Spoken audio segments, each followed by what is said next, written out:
राधे राधे दोस्तों, एक बार फिर से मेरे चैनल पर आपका हार्दिक अभिनंदन है। दोस्तों, आज मैं आपको मंगला गौरी कथा सुनाऊंगी। दोस्तों, सावन के जो मंगलवार आते हैं उस दिन मंगला गौरी की व्रत किया जाता है और उस दिन सुनी जाती है मंगला गौरी कथा। तो चलिए आइए शुरू करते हैं। पौराणिक कथा के अनुसार एक समय की बात है। एक शहर में धर्मपाल नाम का एक व्यापारी रहता था। उसकी पत्नी काफ़ी खूबसूरत थी और उसके पास काफ़ी संपत्ति थी, लेकिन उनके कोई संतान नहीं होने के कारण वे काफ़ी दुखी रहा करते थे। ईश्वर की कृपा से उनको एक पुत्र की प्राप्ति हुई, लेकिन वह अल्प आयु था। उसे यह श्राप मिला था कि 16 वर्ष की उम्र में सांप के काटने से उसकी मौत हो जाएगी। संयोग से उसकी शादी 16 वर्ष से पहले ही एक युवती से हुई, जिसकी माता मंगला गौरी व्रत किया करती थी।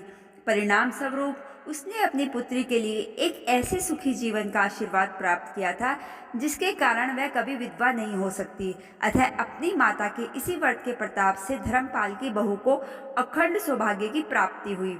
इस वजह से धर्मपाल के पुत्र ने 100 साल की लंबी आयु प्राप्त की। तभी से ही मंगला गौरी व्रत की शुरुआत मानी गई है।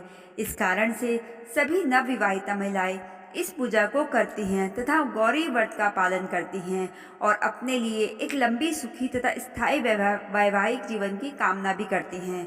जो महिला उपवास का पालन नहीं कर सकती, वे भी कम से कम पूजा तो करती ही हैं। इस कथा को सुनने के बाद विवाहित महिला अपनी सास तथा नंद को 16 लड्डू देती हैं। इसके बाद वे यही प्रसाद ब्राह्मण को भी देती हैं। इस विधि को पूरा करने के बाद व्रती 16 बाती वाले दिए से देवी की आरती करते हैं। व्रत के दूसरे दिन बुधवार को देवी मंगला गौरी की प्रतिमा को नदी या पोखर में विसर्जित कर देती हैं। अंत में मां गौरी के सामने हाथ जोड़कर अपने समस्त अपराधों के लिए, पूजा में हुई भूल चूक के लिए क्षमा मांगना चाहिए। इस व्रत और पूजा को परिवार की खुशी के लिए लगातार 5 वर्षों तक किया जाता है। अतः शास्त्रों के अनुसार यह मंगला गौरी व्रत नियमों के अनुसार करने से प्रत्येक मनुष्य के वैवाहिक सुख में बढ़ोतरी होकर पुत्र पुत्रादि भी अपना जीवन सुखपूर्वक गुजारते हैं।